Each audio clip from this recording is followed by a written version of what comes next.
Bonjour tout le monde, bienvenue à Motivation et Émotion PSF 342. Dans le cadre de cette présentation, nous allons parler de l'intersection entre la psychologie des émotions et le leadership. Okay? Il y a plusieurs choses qu'on peut dire, il y a probablement plusieurs sujets dont on pourrait parler qui tomberaient sous la rubrique large de émotion et leadership. Et ce que je veux faire aujourd'hui, c'est simplement de vous présenter quelque chose de très spécifique, qui est un modèle, dans le fond, de comment les émotions et le leadership interagissent ensemble à différents niveaux de l'organisation. OK? Donc, ce que je veux faire, c'est que je vais vous présenter le 5-Level Model of Emotion in Organizations de Ashkenazi et Jordan en 2008, et de Ashkenazi et plusieurs de ses collègues là, qui ont travaillé là-dessus. C'est un modèle intéressant parce que, si je vous disais que le leadership et les émotions, c'est relié, puis c'est important pour... la question des émotions revient souvent dans des circonstances où on a le leadership, où on doit maintenir le leadership, où un ou une leader fort ou forte est requise, etc. Bon, vous me diriez, ouais, ça fait du sens, là. Les gens sont des individus, des animaux émotionnels. On est des animaux émotionnels et donc les émotions vont faire partie de n'importe quelle relation sociale, incluant des relations qui ont rapport au leadership et ainsi de suite. Donc ça, c'est pas surprenant, mais ce qui est intéressant de ce modèle-là, c'est que ce modèle-là nous présente ça, mais à différents niveaux. Ce qu'il dit, c'est, bon, vous avez un rôle pour les émotions à des niveaux de plus en plus complexes au sein d'une organisation. Okay? Et plus spécifiquement, ces auteurs-là font l'argument que ce genre de dimension émotionnelle, elle joue sur 5 niveaux au sein d'une organisation. Okay? Et le PowerPoint va être organisé en fonction de ces 5 niveaux-là. Par exemple, au niveau 1, elle joue au niveau intra-individuel, qui veut dire que si on prend un membre ou une membre d'une organisation comme une personne, la personne a des variations temporelles dans son affect, dans ses émotions. Il y a des moments où elle se sent plus comme ceci, des moments où elle se sent plus comme cela. Et certains événements vont la faire sentir comme ceci, certains événements vont la faire sentir comme cela. Okay? Donc, il y a de la variation simplement au niveau d'un individu, de chaque individu, dans le fond, dans une organisation. Okay? Donc, il y a ça à considérer. Et quel est le lien avec le leadership là? Comment est-ce qu'un ou une leader... Qu'est-ce qu'un ou une leader doit faire par rapport à ça? Comment est-ce que ça impacte le travail d'un ou d'une leader? Si on monte un niveau plus haut, on remarque qu'entre les individus, il y a des différences. Donc, il y a des différences inter-individuelles. Okay?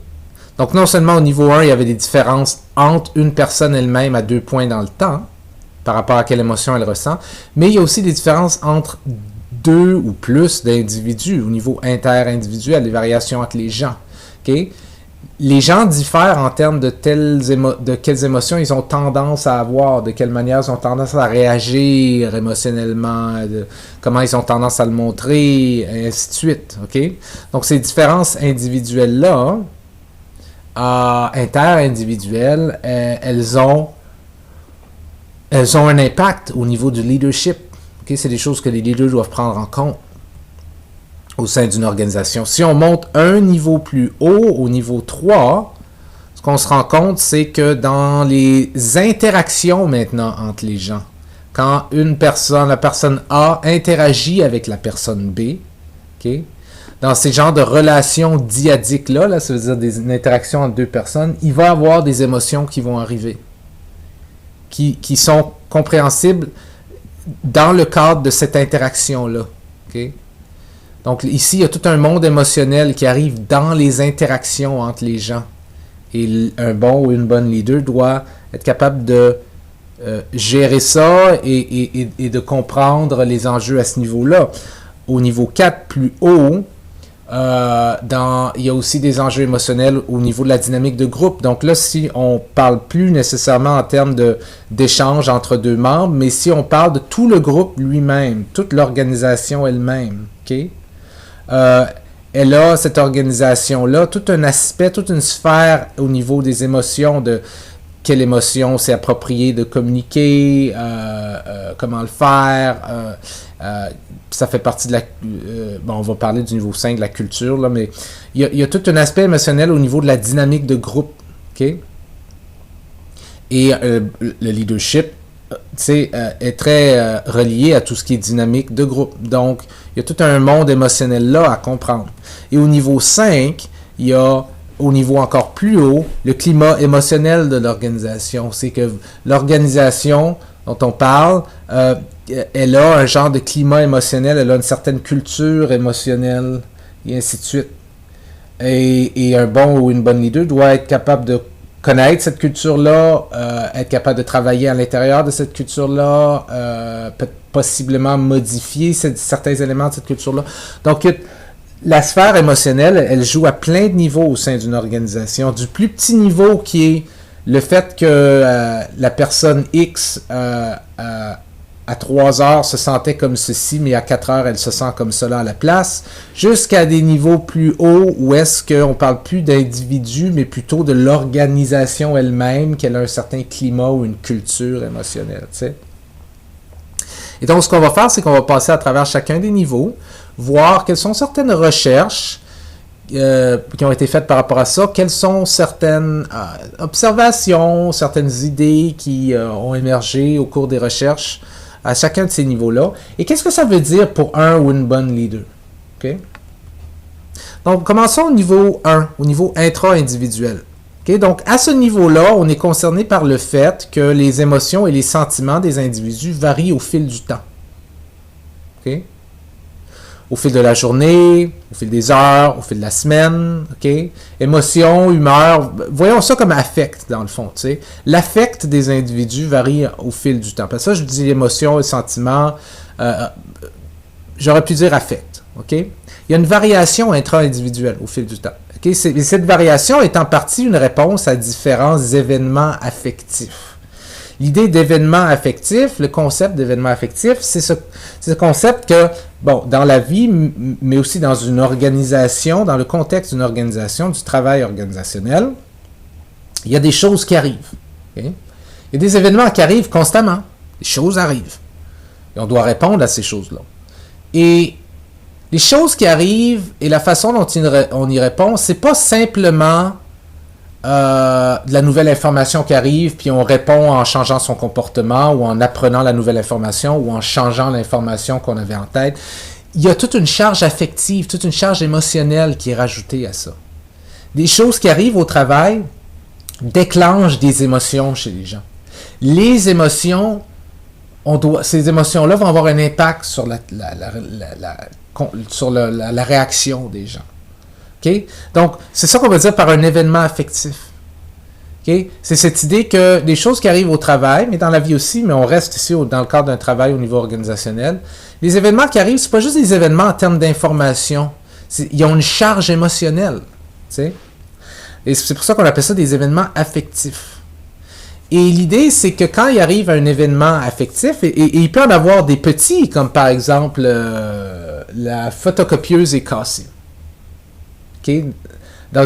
Pendant une semaine qui est extrêmement lourde au niveau de où on aurait besoin là, de la photocopieuse parce que tout le monde est en train de photocopier toutes sortes de documents. Tu sais, par exemple, au département de psychologie militaire, c'est la semaine des examens et donc les profs ont des centaines d'examens à imprimer en vue de leur examen et la photocopieuse est cassée. Bon, ça, c'est un événement affectif. Okay? Parce qu'on ne va pas juste dire « Ah, la photocopieuse est cassée, je vais maintenant... updater l'information que j'ai en tête de la photocopieuse est correcte à la photocopieuse est cassée et voilà, et je vais trouver une solution quelque part d'autre. c'est pas juste ça qui se passe, c'est qu'on se dit, merde, la photocopieuse est cassée, oh, là j'ai de l'anxiété, où est-ce que je vais aller faire imprimer ça? Ah, je pourrais aller dans un autre endroit peut-être, mais là c'est pas ma photocopieuse que dans l'autre endroit, est-ce que je vais être mal vu? Est-ce que je vais être vu comme si je suis en train de voler les ressources d'un autre département? Ah, peut-être que je pourrais aller payer mes propres photocopies, là, quelqu'un se fâche, voyons, on peut pas payer nos propres photocopies, ça fait partie de notre emploi, hein? Donc ça c'est l'aspect affectif de ça, tu sais. Et ces événements affectifs-là ont des conséquences. Ils vont avoir des conséquences proximales, comme par exemple pourrait mener quelqu'un à faire une crise de colère ou à être anxieux. Mais ils vont aussi avoir des conséquences distales. Comme par exemple, le bris de photocopieuse, bon, c'est relativement anodin, là. Ah oui, j'oubliais. La raison pourquoi je parle de la photocopieuse, c'est que je voulais dire que ça peut être quelque chose de si simple et petit et anodin que la photocopieuse est cassée, à quelque chose de plus large comme il y a des coupures qui s'en viennent, ou tel membre de l'organisation a fait tel comportement négatif, et ça a un énorme impact. Ça peut être positif aussi, le remarquer. Okay? Ça pourrait être, il y a des bonus qui s'en viennent, tel membre de l'organisation a eu un prix quelconque, ça peut être positif aussi. Bon, alors ces événements affectifs-là, ils vont avoir des conséquences proximales. Okay? Proximales voulant dire des choses qui arrivent dans le moment. Vous répondez à un événement affectif avec vos réactions proximales. Okay? Par exemple, faire une crise de colère. Décider d'aller à quelque part d'autre pour faire ses photocopieuses. Décider, bon, je prends mon char, je m'en vais au bureau en gros pour faire... je vais payer pour mes photocopies parce que la photocopieuse est cassée, par exemple. Bon, ça, c'est toutes des conséquences proximales. Mais elles vont aussi avoir des conséquences distales. Proximales, en passant... Mais je suis un peu partout aujourd'hui, là, je sais pas pourquoi. Proximal, en passant, veut dire proximal en termes de temps. Okay? Proche dans le temps, proche de l'événement. Mais ils vont aussi avoir des conséquences plus distales, voulant dire plus loin dans le temps de l'événement. Qui veut dire que si la photocopieuse est constamment cassée, puis il y a quelque chose d'autre qui ne marche pas, puis il y a des problèmes avec l'Internet, okay?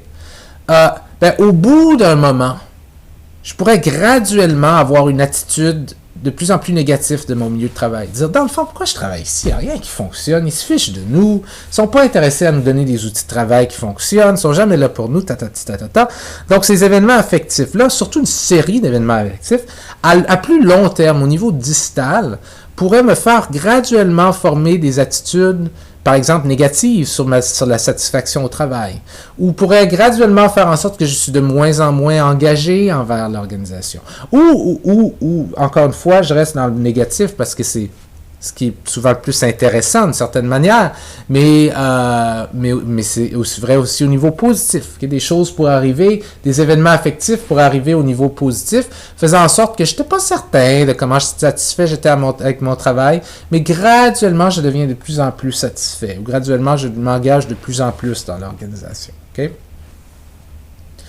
Donc, travailler, c'est faire face à des événements affectifs qui vont avoir des conséquences proximales sur nous et des conséquences plus distales sur nous. Et les bons leaders doivent travailler avec ça. Ce qui veut dire que, premièrement, ils ou elles sont confrontés elles-mêmes ou eux-mêmes à des événements affectifs. OK? Donc, ils doivent comprendre ça. Mais en plus, ils doivent comprendre que leurs subalternes sont aussi confrontés à des événements affectifs et ils ou elles doivent faire le plus possible pour aider leurs subalternes à bien gérer ces événements-là. Okay? Non seulement ça, donc non seulement les leaders sont confrontés à des événements affectifs qu'ils doivent bien gérer, ils doivent aussi aider à aider leurs subalternes à bien gérer les événements affectifs auxquels ils ou elles sont confrontés. Mais en plus de ça, ces leaders doivent réaliser qu'ils ou elles sont parfois la source de tels événements chez leurs subalternes. Que moi, en tant que leader, je peux faire des choses que mes comportements deviennent un événement affectif, négatif ou positif pour un ou plusieurs de mes subalternes. Okay? Donc, il y a beaucoup de choses à considérer lorsqu'on est en position de leadership, simplement au niveau des événements affectifs. Okay? Parce que ce qu'il faut garder en tête, c'est que la façon dont ces événements sont gérés contribue à la formation ou au maintien d'attitudes et de comportements qui peuvent être positifs ou négatifs. Un win leader doit faire attention à comment il ou elle gère ses propres événements affectifs parce que ça va avoir un impact sur quelle attitude il ou elle développe et quel comportement il ou elle développe avec le temps. L'amener plus vers quelque chose de positif, l'amener plus vers quelque chose de négatif. Là où la leader doit aussi aider ses subalternes à bien gérer les événements affectifs qu'il ou elle rencontre, dans le but, d'une certaine manière, d'essayer de shaper, de moduler, de s'assurer que les subalternes ne vont pas développer des mauvaises attitudes ou des mauvais comportements avec le temps. Okay?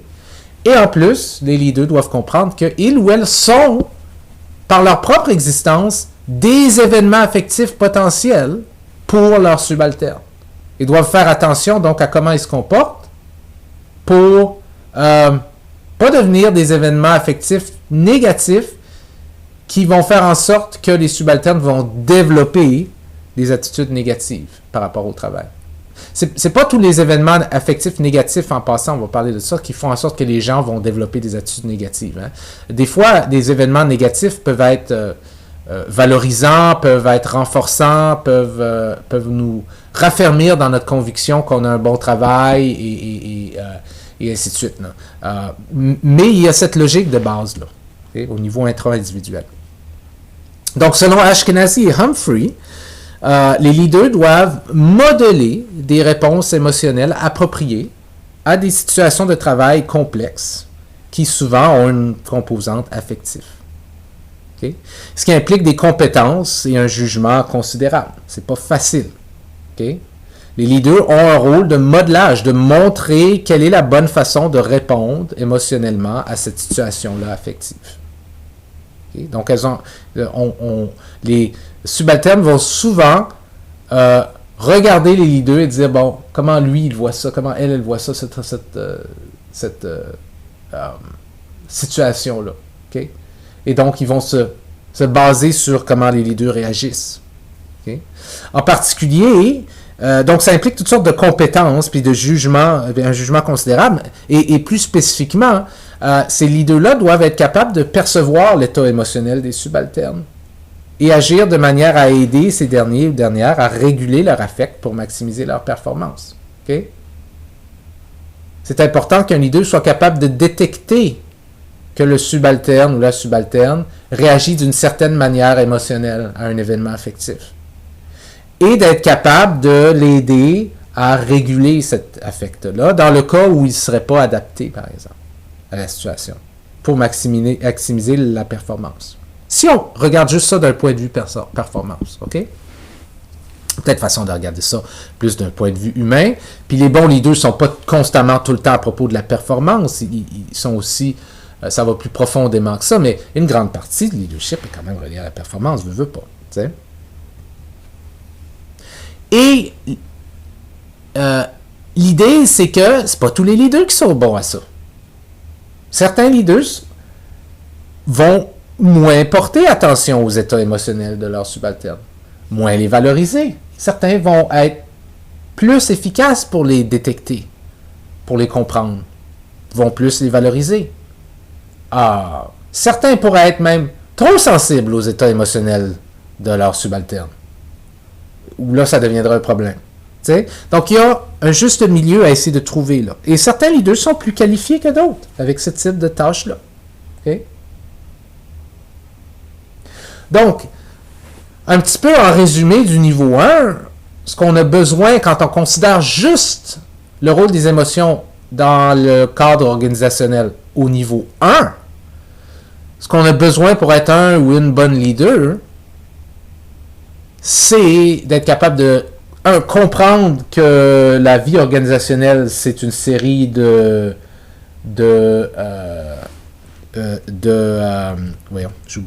affectifs, okay? Et qu'il faut faire attention, il faut bien gérer comment on va gérer nos émotions. T'sais, on parlait d'autorégulation il n'y a pas longtemps, ça rentre directement là-dedans. Comment on va réguler nos propres réactions affectives. Un leader doit être bien capable de reconnaître les réactions affectives des autres et être capable d'influencer comment les autres vont gérer ces réactions affectives-là. Et un leader doit être capable aussi de comprendre qu'il ou elle est la source de réactions affectives chez leurs subalternes et d'essayer de négocier ça. Okay? Si on monte à un niveau plus haut, on a le niveau inter-individuel, qui est que non seulement maintenant le fait qu'il y a des différences chez une même personne entre deux points dans le temps au niveau des émotions, comme par exemple avant l'événement affectif puis après l'événement affectif. Okay? Ça, c'était le niveau 1. Mais le niveau 2, c'est non seulement il y a le niveau 1, mais il y a le niveau 2 qui est que il y a des différences entre les gens. Il veut dire que pour un même événement affectif, telle chose arrive, prenons quelque chose d'anodin encore, la photocopieuse est cassée. Okay? Vous avez certaines personnes qui vont réagir d'une certaine manière, puis d'autres personnes qui vont réagir d'une autre manière. Et un ou une bonne leader doit prendre ça en compte aussi. Okay? Donc, c'est ce qu'on appelle le niveau 2, le niveau inter-individuel. Et au niveau 2, on parle des différences entre les individus par rapport à des caractéristiques, toutes sortes de caractéristiques qui sont reliées aux émotions. Et il y en a un paquet. Hein? La personnalité, les tendances affectives, l'intelligence cognitive et émotionnelle, etc. Okay? Par exemple, Weiss et Cropanzano, en 1996, eux autres se sont intéressés aux différences individuelles entre les gens au niveau de la tendance de base affective. Okay? La tendance de base affective, c'est que les gens sont différents en termes de si vous les laissez faire puis vous les regardez à long terme, vous allez voir que certaines personnes ont plus tendance à avoir tel genre d'émotion alors que d'autres personnes ont plus tendance à avoir tel genre d'émotion. Et non seulement le genre d'émotion, mais aussi certaines personnes, pour la même émotion, certaines personnes vont avoir tendance à ressentir cette émotion-là plus intensément. D'autres personnes vont avoir tendance à la ressentir tout aussi souvent, mais moins intensément. Okay? Donc, les gens sont différents en termes de leur tendance de base affective. Okay? Par exemple, certaines personnes ont une tendance positive. Elles se sentent en moyenne plus positives. Elles ont des émotions plus positives, une humeur plus positive en moyenne. Alors que d'autres ont une tendance plus négative. Ils ont plus tendance à être marabouts et c'est pas nécessairement mauvais là, ça, là, OK? Parce qu'une tendance négative peut être très importante dans certains milieux, OK? Ça ne dit rien sur la valeur de la personne. N'oubliez pas, les problèmes sont dans les extrêmes à ces niveaux-là, OK? Les gens, comme j'ai dit, diffèrent également en termes d'intensité et d'activation de leurs émotions. Comme certaines personnes vont avoir des réponses émotionnelles plus actives et plus énergétiques. Par exemple, si c'est positif, ils vont être excités. Si c'est négatif, ils vont vraiment être en colère. Alors que d'autres personnes pourraient ressentir des émotions moins actives, moins énergétiques. Si c'est positif, ils pourraient être simplement avoir un sens de contentement. Qui est très différent de l'excitation. Si c'est négatif, il pourrait avoir un sens d'irritation, être irrité. Okay? Ce qui est négatif, mais qui n'est pas aussi actif ou énergétique qu'être en colère, par exemple. T'sais? Donc, il y a énormément de variabilité entre les gens. Et un ou une bonne leader doit prendre ça en compte. Et c'est pas évident. Okay? Une différence individuelle qui a beaucoup attiré d'attention dans les recherches est l'intelligence émotionnelle. Maintenant, c'est pas clair que c'est pas tout le monde qui est d'accord avec le concept d'intelligence émotionnelle, parce que le mot intelligence vient avec certaines présuppositions en termes de capacité neurologique et ainsi de suite. Et plusieurs personnes disent non, ça peut s'apprendre tout ça, alors que l'intelligence, le QI, ça s'apprend pas, vous l'avez ou vous l'avez pas. Il peut être modulé un tout petit peu, mais en général, c'est pas mal bien établi. L'intelligence émotionnelle, disent certaines personnes, ça peut s'apprendre, si on peut apprendre à devenir meilleur en termes d'émotion. Donc, c'est pas vraiment l'intelligence, c'est plus des compétences émotionnelles. Fine, pas de problème. Moi, je vais me balader entre intelligence émotionnelle, compétences émotionnelles. OK, je vais utiliser les deux. OK? L'idée, dans le fond, c'est que c'est un concept, si on veut, qui fait référence à comment bons les gens sont avec le fait qu'il y a un aspect émotionnel à la vie et à la vie sociale. Et donc, ce concept-là inclut, par exemple, la capacité de percevoir les émotions. Okay? Est-ce que vous êtes bon à percevoir les émotions, vos propres émotions, les émotions des autres? Est-ce que vous êtes bon à les percevoir? Est-ce que vous êtes bon à les comprendre? Qu'est-ce que ça signifie, cette émotion-là, chez moi? Qu'est-ce que ça signifie, cette émotion-là, chez la personne? Est-ce que vous êtes bon à les assimiler dans votre raisonnement? Qu'est-ce que ça veut dire? Quelle information ça me donne par rapport à comment on devrait régler tel problème? Le fait que je me sens de telle manière ou le fait que telle personne se sente de telle manière. Comment bon vous êtes à gérer ou réguler vos émotions et aider les autres à en faire autant. Okay? Tout ceci rentre dans le concept d'intelligence émotionnelle ou de compétence émotionnelle.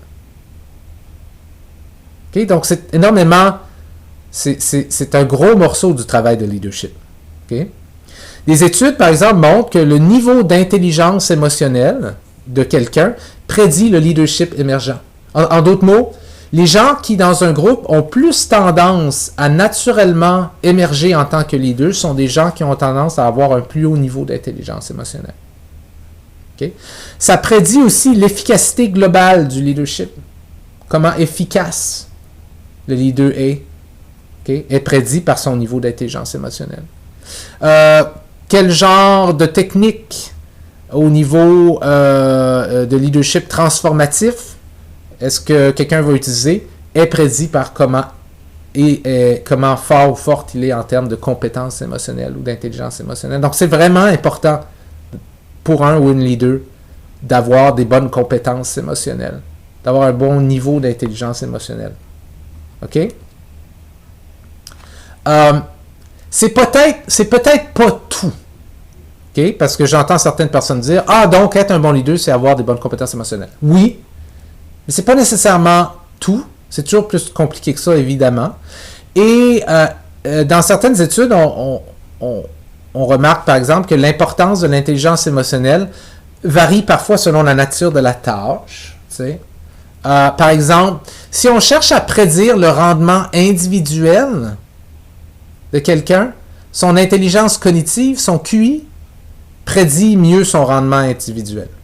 Mais si on cherche à prédire la performance d'une équipe, d'un groupe de gens, là, c'est plutôt l'intelligence émotionnelle qui prédit mieux la performance d'une équipe que le QI des gens dans l'équipe. Ça ne veut pas dire que le QI des gens dans l'équipe n'est pas important. Le QI, c'est toujours important. Si vous avez un QI bas, vous êtes fait. Je dois tout de suite vous dire, personne dans le groupe a un QI bas. Okay? Vous ne seriez pas à l'université si vous aviez un QI bas. Okay? Mais cette idée que parfois, si on essaie de prédire certaines choses, parfois le quotient intellectuel, l'intelligence cognitive, est un meilleur prédicteur de certains trucs que l'intelligence émotionnelle. Mais l'intelligence émotionnelle est toujours un assez bon prédicteur de plusieurs choses importantes dans le milieu du travail. En fait, je dois vous dire, le QI est un bon prédicteur de pas mal tout, en fait. Donc, l'intelligence émotionnelle est un bon prédicteur de pas mal tout au travail. Okay? Les gens avec un quotient intellectuel très bas ne seraient pas bons dans n'importe quel travail. Okay?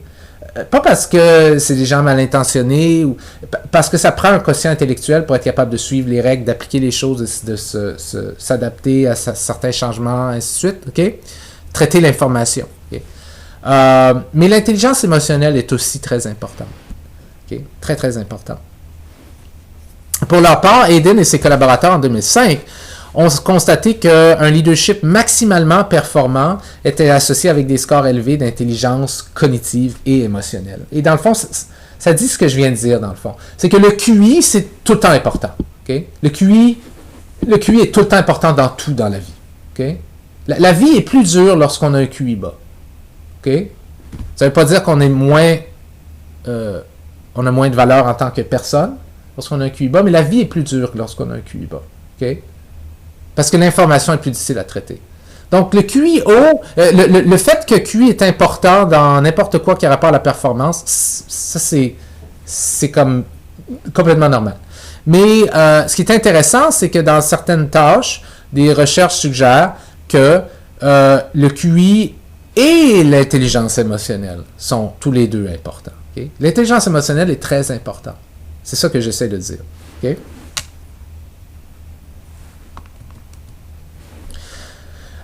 Donc, on pourrait s'attendre à ce que des leaders avec une intelligence... bon, premièrement, on devrait s'attendre avec qu'un leader avec un QI plus élevé... non, je vais le prendre de l'autre manière. On devrait s'attendre à ce qu'un leader avec un QI plus bas que le QI moyen devrait avoir beaucoup de difficultés avec les deux. En fait, il est peu probable qu'il ou elle émerge en tant que leader de toute manière. Parce que les milieux de travail sélectionnent juste par le fait qu'il y a des tâches qu'on doit faire, il y a des entrevues, il y a une vie professionnelle à mener. Ça sélectionne contre les gens qui ont des QI bas. Les gens avec des QI bas, sous la moyenne, auraient beaucoup de misère avec juste un travail dans un milieu organisationnel. OK?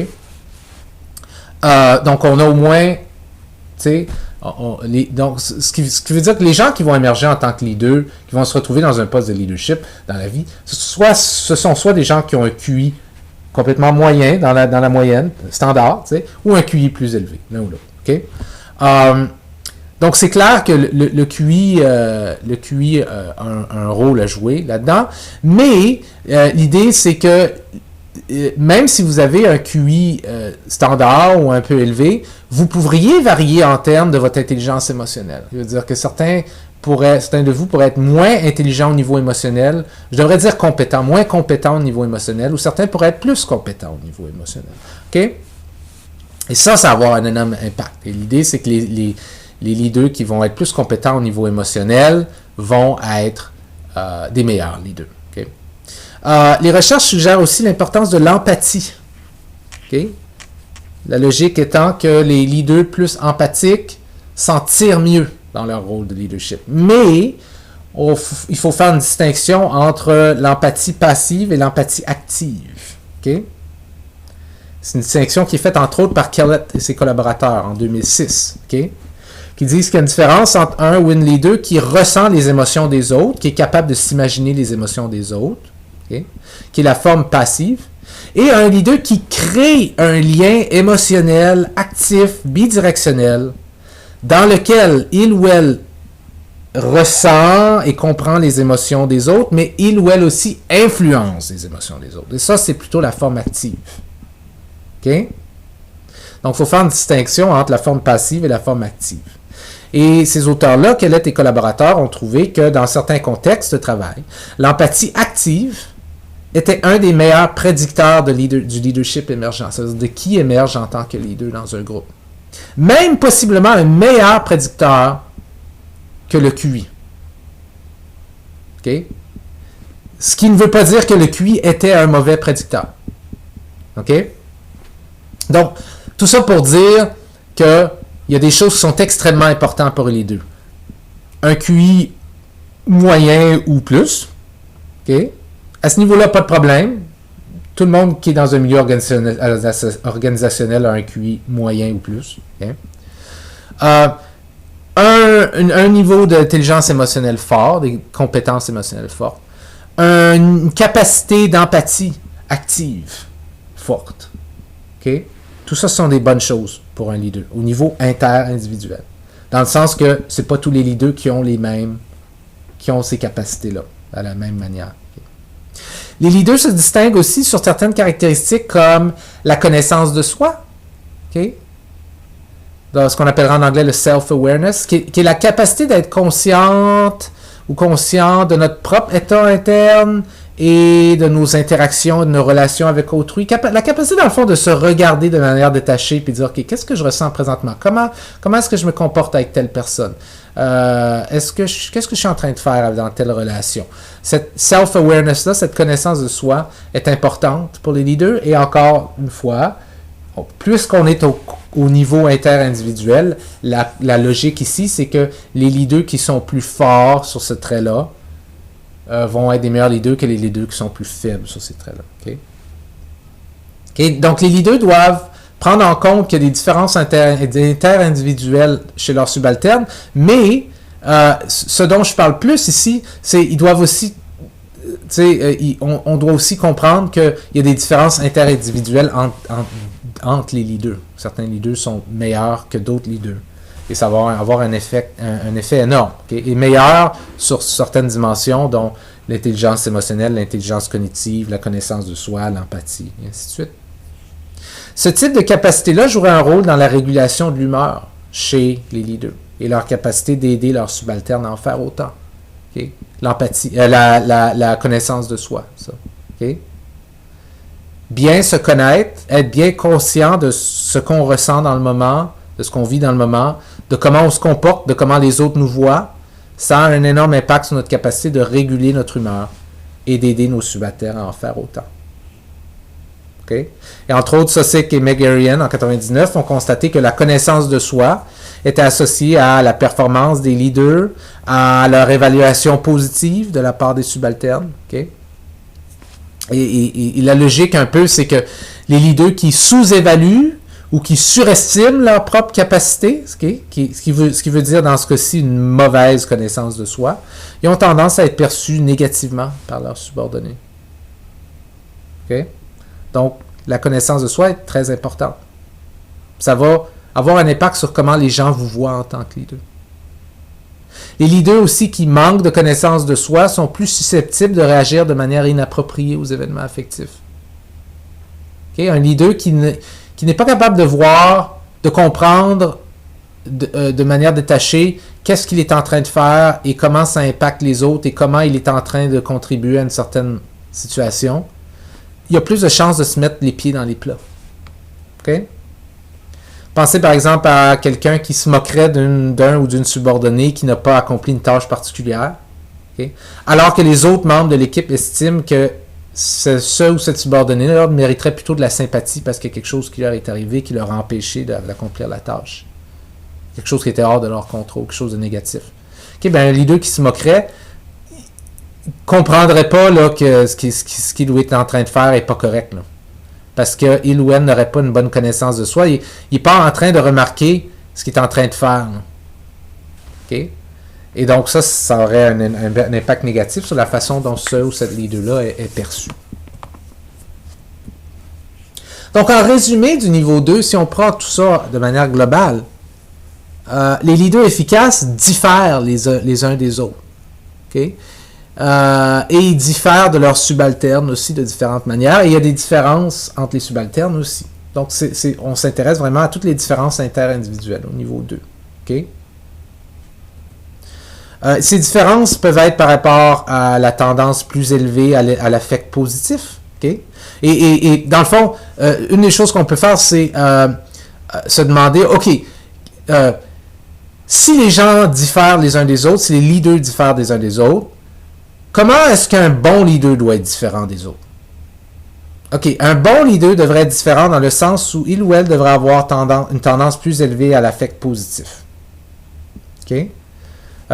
Ça l'aiderait à la gestion des événements affectifs et diminuerait le risque de contagion émotionnelle négative. Ça veut dire qu'avec une tendance plus élevée à l'affect positif, il ou elle serait meilleur à gérer des événements affectifs négatifs et il ou elle diminuerait les risques qu'il influence les subalternes à se sentir négatifs ou à réagir négativement par un genre de contagion émotionnelle, si on veut.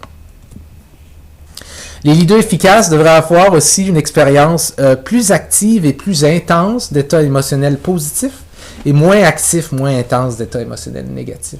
Et ça veut dire qu'ils devraient avoir un certain profil où quand ils se sentent positifs, ils l'expriment clairement, fortement et c'est très intense. Okay? Pas trop intense au point où ça devient débilitatif, okay? Mais assez intense. Et alors que quand c'est négatif, ils devraient ressentir du négatif, mais de manière un peu moins active ou moins intense. Okay? Pour pas que ça soit, ça se propage un peu par contagion émotionnelle. Ça. Les bons leaders devraient aussi avoir une meilleure capacité à utiliser leurs sentiments intuitifs ou leur gut feeling pour prendre des décisions. Okay, ça revient beaucoup à la connaissance de soi. Okay, comment je me sens dans le moment? Qu'est-ce que ça veut dire? Pourquoi je me sens de même? T'sais, souvent, nos sentiments intuitifs, on ne devrait pas les suivre à la lettre tout le temps, mais parfois, ils nous disent des choses importantes qu'on devrait considérer pour prendre des décisions. Okay? Et des bons leaders devraient être capables d'utiliser leurs sentiments intuitifs pour prendre des bonnes décisions. Okay? je ne suis pas en train de dire qu'ils devraient baser leurs décisions sur ça. Je suis en train de dire qu'ils devraient prendre ces sentiments-là intuitifs en compte dans un processus plus large où il y a toute une prise de décision plus rationnelle. Okay? Ils devraient aussi avoir une forte connaissance de soi et ils devraient être très bons en empathie active. Et ils devraient avoir un haut niveau d'intelligence émotionnelle et cognitif aussi. OK? Donc, les leaders diffèrent les uns des autres et ceux qui sont bons ou bonnes devraient avoir ces capacités-là. OK, si on abstrait au niveau plus haut encore, au niveau 3, on rentre dans les relations interpersonnelles. OK? Le fait que lorsque les gens interagissent entre eux, il y a des émotions qui émergent de ça. Donc, au niveau 3, il est question du fait que le leadership implique la gestion de relations interpersonnelles dans un contexte de travail. OK? Et dans la gestion de relations interpersonnelles, il faut comprendre qu'il y a tout un aspect émotionnel à ça. La communication des émotions, entre autres, est un élément essentiel dans ces échanges interpersonnels-là. Okay? Les événements interpersonnels impliquent qu'on parle de comment on se sent, qu'on montre à l'autre comment on réagit, que l'autre nous montre comment on réagit, qu'on réagit par rapport à la façon dont l'autre réagit, et ainsi de suite. Il y a toute une sphère émotionnelle à l'échange interpersonnel. OK? En effet, comme Ashkenazi et Jordan l'indiquent en 2008, d'une certaine manière, la vie organisationnelle implique l'expression et le contrôle des émotions, implique une sphère émotionnelle. Okay? Ce que c'est que d'être membre d'une organisation, c'est, entre autres, vivre des événements affectifs. Pourquoi? Parce qu'on a un but. Lorsqu'on est dans un travail, on a un certain but. Okay? Et quand on a un but, il y a des choses qui vont nous rapprocher de notre but, qui vont nous donner, ça va être un événement affectif positif, puis il y a des choses qui vont nous éloigner de notre but. Et généralement, on va répondre négativement à ça. Okay? Et donc, la vie organisationnelle, c'est un paquet de situations qui ont une composante émotionnelle, okay? Et qu'on va communiquer, qu'on va exprimer ces émotions-là, ou qu'on va parfois choisir de les contrôler ou de les gérer d'une certaine manière. Donc, la vie organisationnelle implique l'expression des émotions, implique le contrôle des émotions. Okay?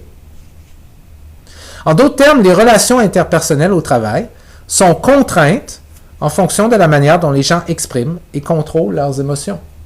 Okay? C'est quoi la différence entre une relation interpersonnelle au travail, entre deux collègues, et une relation interpersonnelle entre deux amis à l'extérieur du travail? OK? Ben, une des différences, c'est que il y a des différences en termes de quelle émotion c'est correct de montrer et comment tu les contrôles. OK? Avec tes chums, tu peux agir d'une certaine manière émotionnelle qui ne serait pas appropriée au travail, par exemple. Okay? Et donc, les relations interpersonnelles au travail sont contraintes en fonction de la manière dont les gens expriment et contrôlent leurs émotions. Si j'exprime certaines émotions et pas d'autres, si je contrôle certaines émotions et pas d'autres, ça dicte quelle relation j'ai avec quelqu'un au travail. Okay? Et donc, vous pourriez avoir des relations chaleureuses avec quelqu'un au travail ou des relations plutôt froides avec quelqu'un au travail. Et ça, c'est fonction de comment vous et l'autre personne exprimez et contrôlez vos émotions. OK? Donc, la sphère émotionnelle est très importante lorsqu'on réfléchit aux relations interpersonnelles dans un niveau de travail. Donc, par ce fait, qu'est-ce qu'un leader efficace ou une leader efficace? C'est quelqu'un qui doit gérer leurs relations avec leurs subalternes pour développer et améliorer ces dernières. Right? Une bonne leader doit être capable de gérer les relations. Gérer les relations avec les subalternes pour développer des meilleures relations avec les subalternes. Et ça implique quoi? Ça implique un gros travail au niveau émotionnel. Parce que les émotions sont incrustées dans ce que c'est que d'avoir des relations au travail. OK? Donc, ceci signifie que la gestion des émotions, la manière dont elles sont exprimées, c'est un aspect clé du leadership. Un concept qui est important à ce niveau-là, qui a été beaucoup mentionné par plusieurs chercheurs, c'est le concept de travail émotionnel ou de travail affectif, ou en anglais, vous avez peut-être déjà entendu parler de emotional labor. Et c'est cette idée que, très souvent, on va le prendre pour les leaders, là. Très souvent, ce qu'un leader ou ce qu'une dirigeante doit faire, par exemple, une partie de son travail, c'est comme implicite qu'une partie de son travail, c'est de travailler sur comment il ou elle réagit de manière émotionnellement aux émotions pour travailler en tant que modèle pour les subalternes, pour montrer les bonnes émotions à avoir. Et ça, c'est le travail émotionnel, le travail affectif. Okay? Le travail émotionnel, ça fait référence aux efforts qui sont déployés par une personne ou un leader pour afficher les émotions au niveau facial et corporel que lui dicte le contexte de travail, plutôt que celles qu'il ou elle éprouve réellement.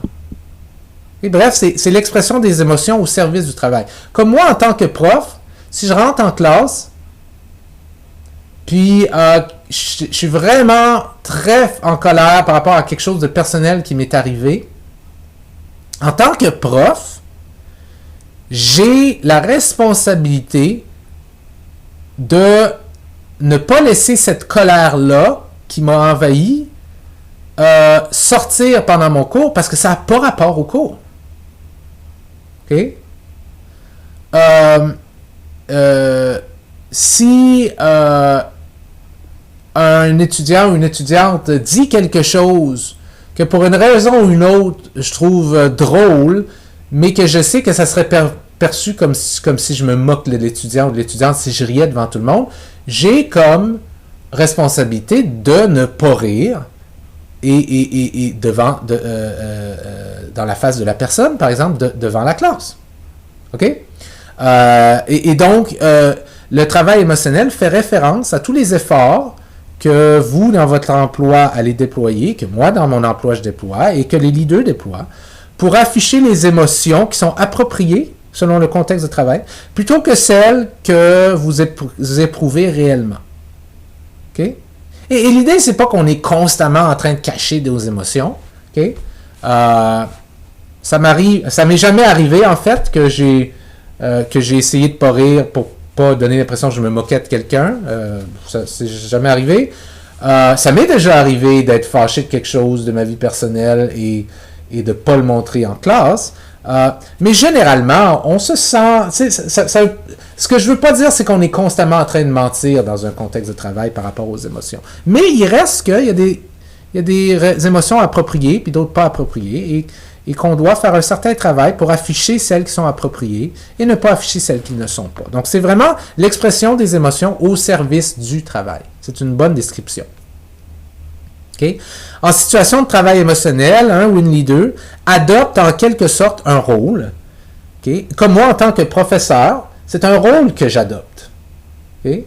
Quand je ferme YouTube ou quand je quitte la classe puis je retourne chez moi, je parle pas et j'agis pas comme je le fais en classe. C'est pas si différent que ça, tu sais.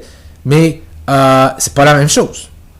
Okay? C'est un rôle que j'adopte, c'est un rôle professionnel.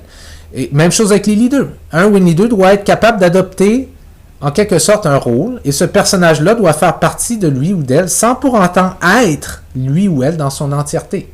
Mon rôle de professeur, ça fait partie de qui je suis, mais c'est pas tout ce que je suis. OK?